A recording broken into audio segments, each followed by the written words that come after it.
There's a question that lives in the back of every caregiver's mind. You don't say it out loud, you barely think it to yourself, because the moment that you do, the guilt comes rushing in. And before the question even finishes forming, you bury it. You tell yourself, I should not even feel this way. I love my child. I love my loved one. I choose this. I have to keep going.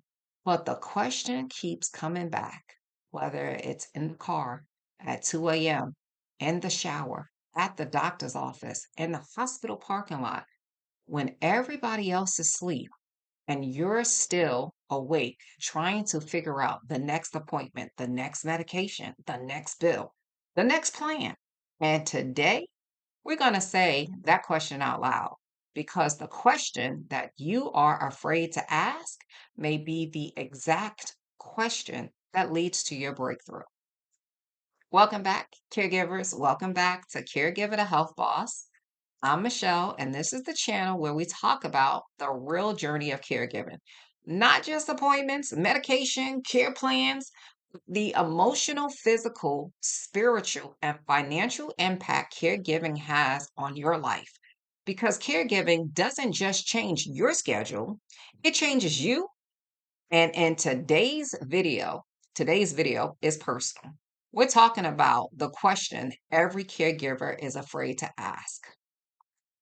So let me start here. When people see caregivers, they often see strength.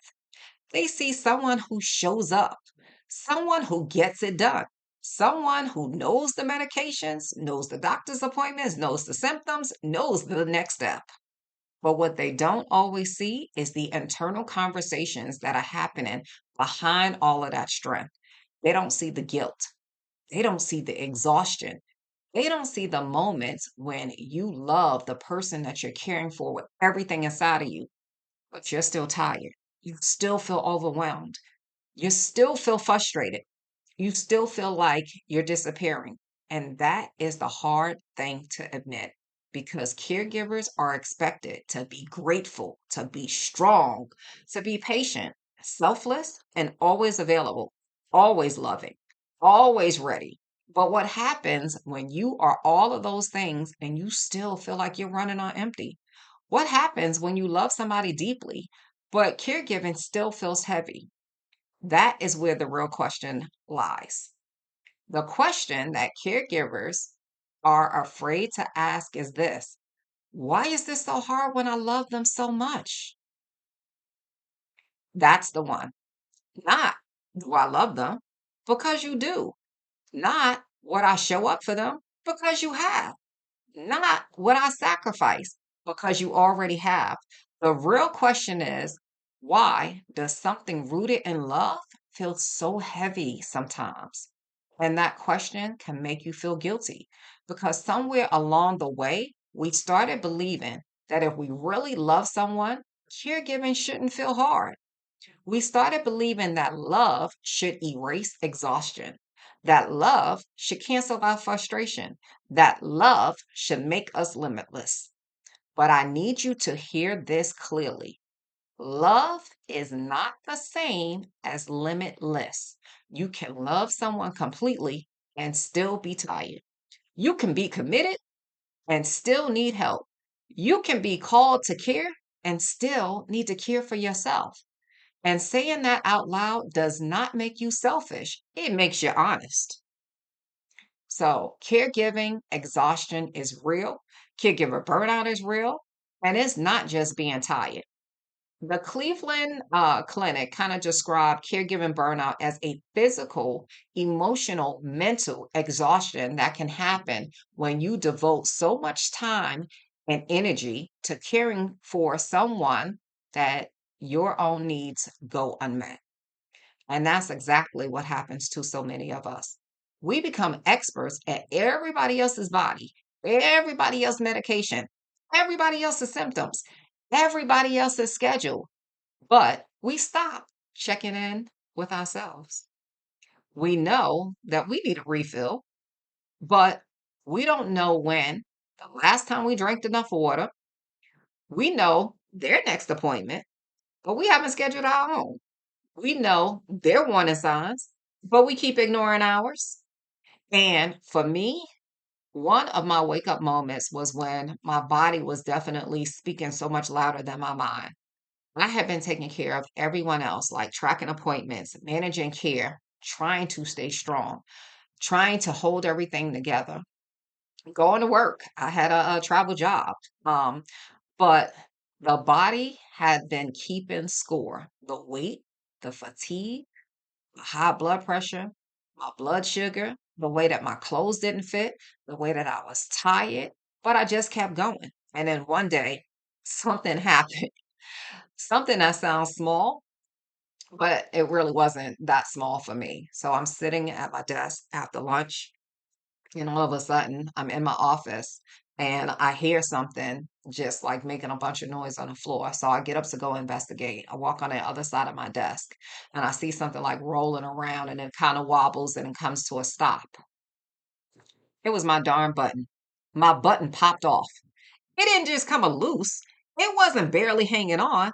My button said, "Girl, I quit." And it just popped off. And at that moment, it did something to me. Like that was the shock factor, the reflection, because it was like my body said, "Michelle, you have been paying attention to everyone else for years, but now you need to pay attention to you." And that's when I just had to face the truth that I wasn't just tired. I was just darn right depleted. And depletion will disguise itself as dedication if you don't slow down long enough to be able to see and tell the difference. So now let's talk about the guilt because this is where caregivers kind of get stuck. So you feel the guilt for needing to ask for a break. You feel guilty wanting quiet. You feel guilty for being frustrated. You feel guilty for wanting help. You feel guilty for wondering what your life would look like if caregiving wasn't so consuming. And then you feel guilty for feeling guilty. And then it becomes a cycle, right? So AARP kind of talks about how caregivers often try to push past their limits by sleeping less, doing more, and pretending that they can be everything to everyone. But eventually, that can wear a person down. And I want to say this to the caregivers who is watching and silently carrying a shame. Your exhaustion is not proof that you don't love them. Your frustration is not proof that you failed. You need support, and that is not a weakness. It is your humanity. Guess what? You're not a machine. You're a person. Person with a body, with emotions, a person who has limits, a person who needs rest, food, prayer, support, laughter, sleep, and moments where you are not responsible for everybody and everything. And accepting that is not the opposite of caregiving. It's what makes caregiving sustainable. So there were moments in my journey where God had really tried to get my attention, like not really in a big dramatic way. So sometimes I was in a car, sometimes it was through a song, sometimes it was through a small thing that only I would understand because God knows how to speak to you in a language that reaches the deepest parts of you.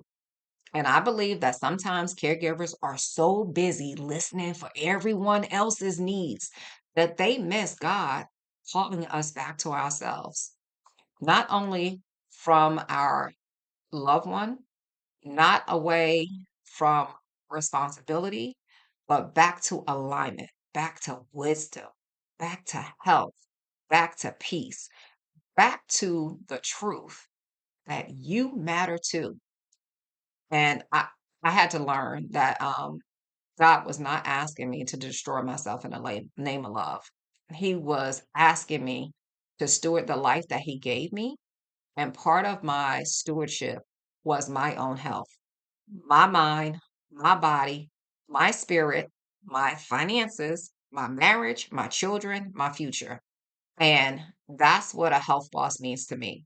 It's not just being strong for everybody else, it's about becoming whole while you care for everybody else, right? So, what do you do with that question?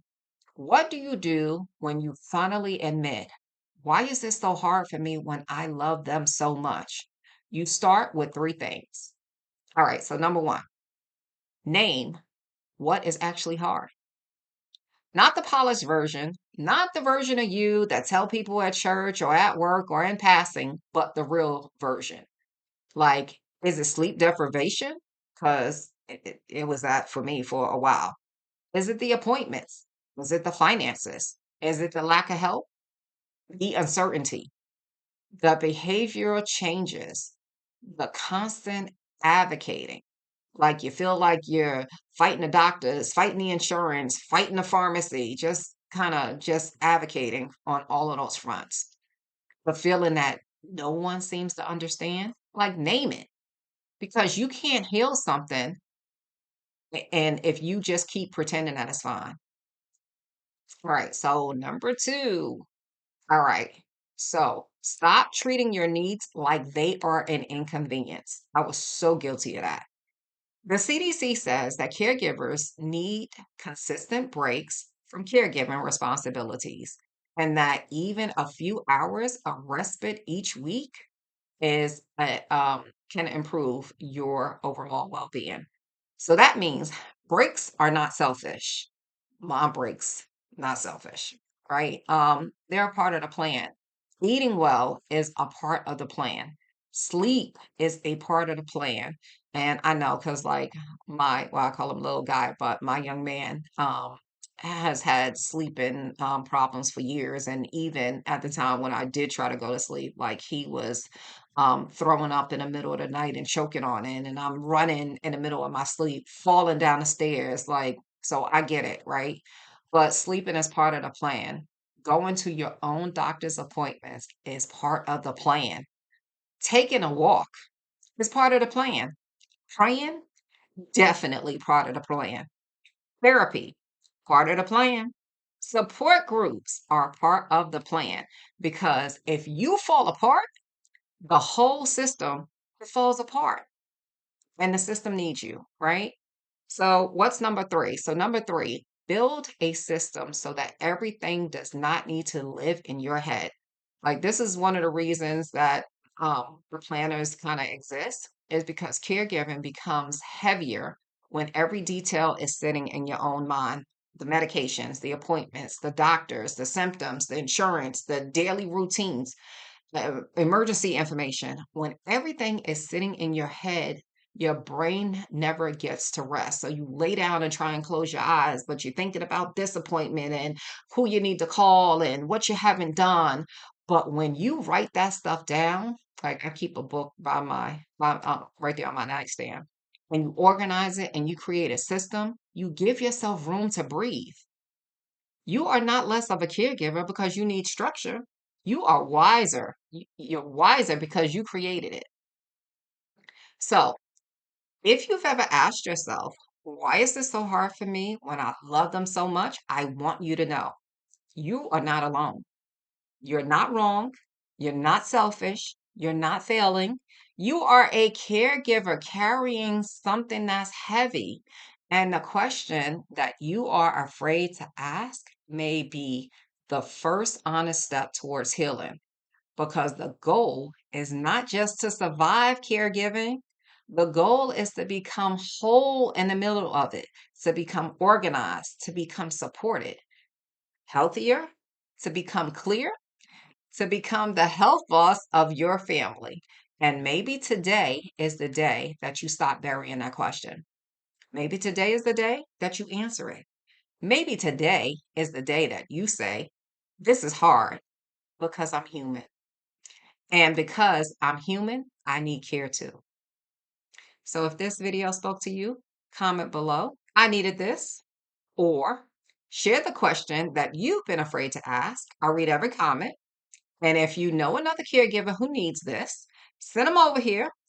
You subscribe, tell them to subscribe for more real caregiving conversations, practical systems, and encouragement for the journey. I'll see you in the next one. Okay, caregiver.